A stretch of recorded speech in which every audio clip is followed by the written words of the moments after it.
My name is Dr. Stephen Curley, and I am Director of the Oncology Institute and a surgical oncologist at CHRISTUS Trinity Clinic. Well, I was born in West Texas, but raised in Albuquerque, New Mexico. My parents are both native New Mexicans, so it was a very fun experience growing up in the desert Southwest. Nice environment, nice place to grow up, 4 true seasons. Had a younger brother and lots of friends, and so we spent lots of times outdoors. Personally, I would have to say that it's my parents. Again, they were both self-made people.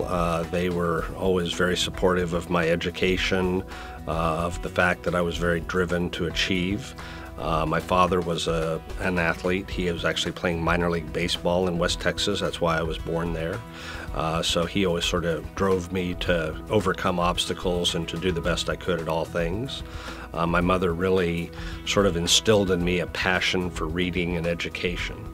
Professionally, I would have to say it was one of my professors of surgery when I was a surgical resident at the University of New Mexico, Dr. Raymond Dobrnick.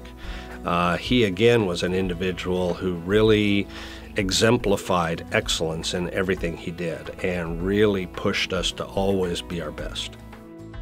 Medicine was not something I really had planned. I was the first person in my family ever to go to college, much less to then go on to medical school. So I don't come from a family of doctors or have a lineage of that nature. What really led me to medicine was a love of science. I really enjoyed all of my scientific courses, both in high school and in college, and it became very clear to me that I was passionate about doing things to help people.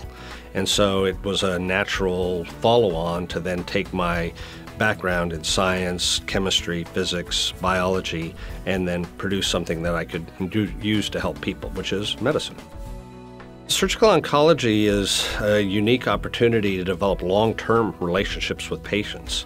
In many areas of surgery, a person will come to you with a problem. You will interact with them, you'll perform a procedure, help them hopefully obviously with that procedure, see them once or twice more, and then off they go on their life. In surgical oncology, I've got some patients I've been seeing for over 22, 23 years now. So it's a longitudinal relationship. I often tell some of the trainees I've worked with, it's sort of the family practice of surgery, because we see patients long term. We need to follow them to make sure that their cancer is not recurring.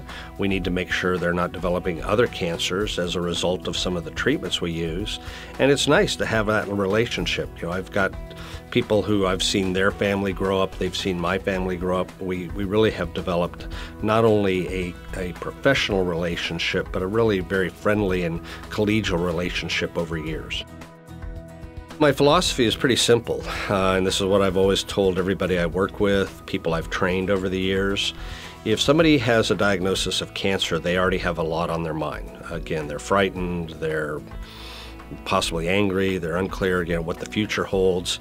So my job is to try and make their life easier, not harder. It's already hard enough by having just been given a diagnosis of cancer, or in some cases patients when they come to me have already been dealing with cancer for some time and they're hopeful that I can perform an operation that will help them.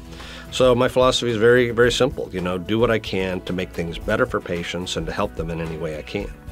The other thing that's important is cancer does come back despite our best efforts in some people, and I always want to reassure my patients that I'll be there to help them even if I can't do something with an operation, and that my colleagues will be there to help them control symptoms, problems, answer questions, do whatever we can, and as they have any transitions in their life.